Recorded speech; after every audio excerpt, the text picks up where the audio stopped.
retour dans le 22 minuit, toute l'actu vue du Sud. Voici les titres de ce journal. Pas de gelée, mais beaucoup de douceur. Selon Météo France, l'hiver 2014 est l'un des plus chauds depuis le début des relevés à Montpellier et dans l'Hérault. Et justement, alerte au pollen. Le printemps arrive avec ses traditionnels risques d'allergie.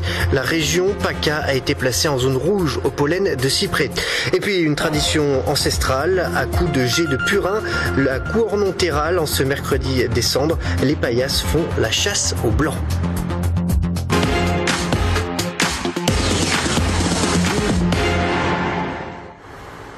Mais tout d'abord, donc, l'hiver aura été doux en Languedoc-Roussillon. La fin de l'automne 2013 a été marquée par une vague de froid, mais depuis, plus rien. En moyenne, les températures relevées ces 3 derniers mois sont supérieures de 1,7 degré à celles de la saison précédente. À Montpellier, on dénombre 9 jours de gel cet hiver contre 22 en moyenne. Mais douceur n'est pas synonyme de soleil. La saison a été particulièrement pluvieuse, même si nous n'avons pas subi les mêmes tempêtes et intempéries qu'il y a pu y avoir sur la côte atlantique. Écoutez. Nous, dans le Languedoc-Roussillon, on a été un peu en marge de tout ça. On a vu des pluies se développer du côté de Provence-Alpes-Côte d'Azur, du côté du sud-ouest de la France. Nous, on est au milieu, on n'a pas subi de grosses tempêtes, même s'il y a eu beaucoup de pluie du côté des Cévennes. La plaine languedocienne a bénéficié d'un temps relativement clément. Jamais on n'a connu d'épisodes d'air très froid venant du pôle. Donc c'est un hiver particulier cette année. Et après l'hiver, c'est bien connu, vient le printemps. Pour beaucoup, ça veut dire le retour des beaux jours. Mais pour d'autres, c'est plutôt synonyme de nez qui coule et d'œil qui pique. Le printemps, c'est la saison du pollen. La région PACA a été d'ailleurs placée en zone rouge d'alerte au pollen de cyprès. Rien d'exceptionnel, même si il faut prendre des précautions lorsque l'on est allergique. Reportage Samia Belbachir. Alerte au pollen de cyprès, ces arbres typiquement méditerranéens sont nombreux dans la région et avec le vent, le taux de pollen atteint des sommets. L'ensemble de la région PACA est en zone rouge avec un niveau maximal de pollinisation du cyprès provoquant les symptômes classiques d'une allergie. Je tousse et ça me fait mal à la gorge. Les yeux, surtout les yeux. Il a tous les yeux qui sont vraiment gonflés et puis bon voilà, c'est vraiment infernal quoi. Ça m'arrive d'éternuer comme je suis allergique au pollen. Comme tout le monde, hein, nous avons des allergies. Et si jamais ça se produit, je prends des granules homéopathiques. En France, 10% de la population est allergique au pollen, soit environ 100 000 personnes, rien qu'à Marseille. Comme chaque année, les allergologues sont débordés. Antihistaminiques, gouttes pour les yeux, corticoïdes. Les remèdes pour lutter contre les allergies au pollen sont nombreux. Certains vont quand même avoir des manifestations pendant ces traitements. Et à ce moment-là, on peut utiliser un cran au-dessus et faire des très courtes cures de corticoïdes, mais il ne faut pas en abuser parce que c'est un médicament qui peut être embêtant.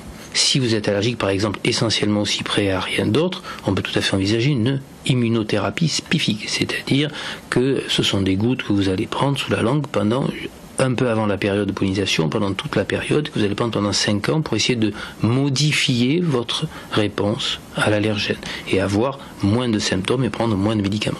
La pollinisation du cyprès doit encore durer environ 1 mois avant de passer le relais aux graminées au mois d'avril et au mois de mai. En bref, Mustapha Bouchan a été condamné à 1 an de prison, dont 6 mois fermes hier soir par le tribunal correctionnel de Montpellier. Le 22 décembre 2012, il a laissé son ami prendre le volant alors qu'il était ivre et sous l'emprise de stupéfiants. L'automobiliste saoul a percuté et a tué Charlotte Landais, une étudiante en pharmacie, alors qu'elle rentrait à pied de discothèque. Mustapha Bouchan a été condamné pour complicité d'homicide involontaire. Son avocat a annoncé dès hier qu'il allait faire appel de cette décision. On ouvre maintenant notre page spéciale municipale.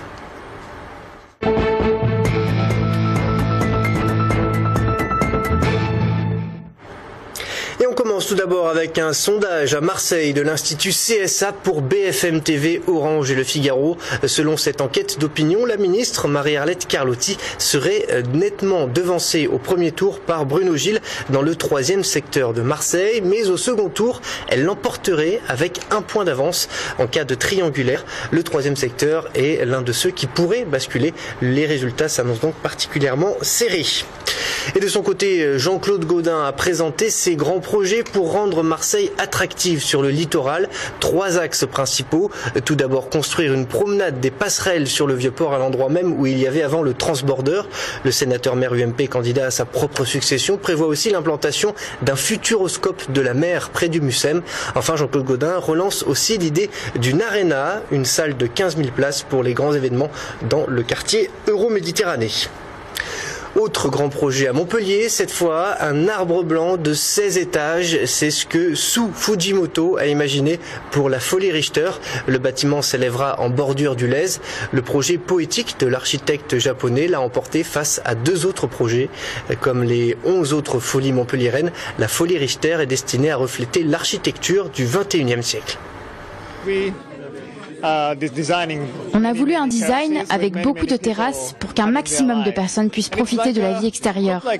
Cela ressemble peut-être simplement à un bâtiment, mais en fait, c'est un lieu plein de vie. Notre concept, c'est la vie entre la nature et l'architecture. Pas les deux séparément, mais l'union des deux. Donc on a essayé de réfléchir au nom qu'il devrait porter, et c'est comme une évidence, un lieu plein de vie avec terrasses saillantes comme des feuilles. On a donc pensé à un arbre.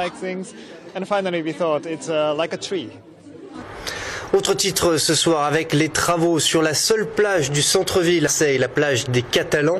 Ils ont débuté il y a 6 mois. L'objectif, c'est de réhabiliter et de sécuriser toute une partie du site qui n'est plus utilisée depuis un bon moment. Problème, certains riverains se plaignent du bruit et du manque de concertation. Samia Belbachir, Julien Butner. Nicole et sa famille fréquentent la plage des Catalans depuis 4 générations. Tous y ont appris à nager. Cette Marseillaise a vu l'évolution du site au fil des ans. Ça allait jusqu'à la corniche pratiquement. Vous aviez là-bas en haut, les gens pouvaient se mettre, on avait de l'espace. Alors forcément, quand Nicole apprend que les travaux en cours permettront d'agrandir l'espace aux Catalans, la nouvelle la réjouit, beaucoup plus que le bruit qui accompagne les grosses œuvres. Elle n'est d'ailleurs pas la seule à s'en plaindre. Il faut en passer par là, je dirais. Voilà, c'est un mal pour un bien. Ça fait beaucoup de bruit, on attend que ce soit fini. Je sais même pas ce qu'ils vont faire en fait. Les travaux de la plage des Catalans sont une mise en sécurité du site avec quelques aménagements en prime. On va utiliser un banc chasse-mer, en forme de banc qui va couper les vagues. Par la suite, sur la partie arrière, on aura des gradins pour protéger les murs et pour pouvoir laisser les Marseillais et les Marseillaises s'allonger, contempler la mer. Aménager la plage, un projet attendu mais qui ne fait pas l'unanimité. Pour le collectif de défense de la plage des Catalans, il aurait fallu organiser une concertation avec les habitants du quartier avant d'engager les travaux. Nos principaux reproches, parce qu'il y en a quand même beaucoup, donc là il y a les travaux qui ont débuté sur la plage, ce qui concerne le côté gauche, donc l'accès au niveau des handicapés, des personnes à mobilité réduite. Donc c'est très bien, on a plus ou moins vu les travaux qui allaient être effectués, mais bon, on n'en sait pas plus, parce que la ville de Marseille nous a pas vraiment concerté. Reste à aménager le côté droit de la plage, près du cercle des nageurs où se trouve l'usine désaffectée Giraudon. À l'hôtel longtemps envisagé, les habitants y préféreraient une piscine municipale accessible à tous. On reste du côté des plages marseillaises avec un grand tournoi de sandball organisé dans le centre de loisirs jeunes de la police nationale. Ça se passe au Prophète pendant cette période de vacances scolaires. Il s'agit d'un tournoi entre différentes associations des quartiers difficiles, l'occasion de tisser des liens entre les forces de l'ordre et les jeunes. Reportage Julien Butner. La police en arbitre, mais cette fois pour un match de sandball.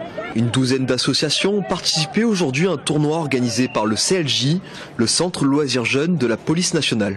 Bien souvent, quand ces jeunes arrivent, ils ignorent que c'est la police qui est le maître d'œuvre.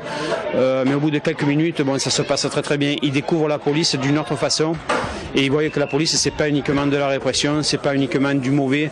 Bien souvent, ce sont des clichés, ils ont ces clichés-là. Et notre but aussi, c'est de casser cette image pour montrer que la police, c'est pas uniquement les méchants, mais que bien souvent, ils peuvent plus avoir besoin de nous que nous craindre. Aujourd'hui, c'est l'association de La Rouguière qui a remporté le tournoi. Un bon moment pour Mehdi et son équipe. C'était une belle journée et je suis ravi d'avoir gagné le tournoi. Ping-pong, sortie en mer, kayak, volley, prévention et même premier niveau de secourisme. Durant toute l'année, le CLJ propose aux jeunes d'associations de quartiers défavorisés diverses activités, dans le but aussi de créer un lien pas toujours évident. C'est rare que la police et la jeunesse se rencontrent et franchement ça fait plaisir, il n'y a eu que des sourires. Voilà, donc on a battu les clichés aujourd'hui. La police et les jeunes de cité peuvent s'entendre. Le CLJ accueille près de 10 000 jeunes issus de quartiers défavorisés chaque année. Aujourd'hui, 120 jeunes étaient présents. Cette fois, associations et forces de l'ordre étaient d'accord sur le chiffre.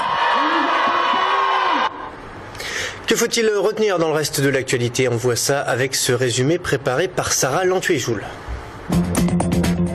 Des enregistrements de réunions à l'Elysée et de conversations privées révélés par le très controversé Patrick Buisson. L'ancien conseiller de Nicolas Sarkozy a plongé la droite dans la stupéfaction. Le journal satirique Le Canard enchaîné et le site internet Atlantico ont publié aujourd'hui plusieurs extraits des enregistrements réalisés en 2011. Rebondissement dans l'affaire Bettencourt. Thierry Herzog, l'avocat de Nicolas Sarkozy, fait l'objet d'une perquisition pour trafic d'influence et violation du secret de l'instruction. Cette perquisition est liée aux agendas de l'ex-président saisi dans l'affaire. Le 11 mars, le juge Michel Gentil annulera ou non la saisie des agendas de Nicolas Sarkozy. Deuxième réunion du groupe international de soutien au Liban ce matin à l'Elysée. La crise ukrainienne s'est invitée à cette réunion. Laurent Fabius, ministre des Affaires étrangères, a donc reçu son homologue ukrainien. Il a souligné le soutien de la France pour l'Ukraine. Un accord a été trouvé entre 3 syndicats et le patronat sur les contreparties du pacte de responsabilité. Une décision prise à l'issue d'une seconde séance de négociation. De leur côté, la CGT et Force ouvrière ont émis un avis négatif sur le projet présenté par le patronat. Retour à votre actualité locale avec à Cornon-Terral en ce mercredi des cendres, les paillasses qui font la chasse aux blancs. Des blancs qu'ils salissent à coups de lit de vin, une sorte de carnaval très particulier qui pourrait remonter au Moyen-Âge. Reportage à l'heure des derniers préparatifs aujourd'hui avant la fermeture de la ville aux étrangers. Vincent Bordignan. Là, je ferme le sac de jute et voilà. Parce que quand il court, après, il ne faut pas que la paille tombe. Sinon, ça ne sert à rien. Daniel perpétue une tradition venue du Moyen-Âge, les paillasses. Ces hommes revêtus de sacs de jute bourrés de paille. Tous les ans, au village, il offre son coup de main pour ficeler les costumes. L'étranger, le voisin d'Homelas, est représenté en blanc. S'ensuit alors une bataille qui consiste à entacher les intrus de purin et de lit de vin. Tous les participants s'empaillent consciencieusement. Leur visage sera recouvert d'un rabat en peau de blaireau, afin qu'il soit méconnaissable. Quand on est en blanc, en fait, on court à peu près dans tout le village, on essaie d'esquiver les paillasses et tout ça. Et quand on est en paillasse, en fait, on cherche le plus de blanc possible. Pendant ce temps, les habitants protègent leurs façades.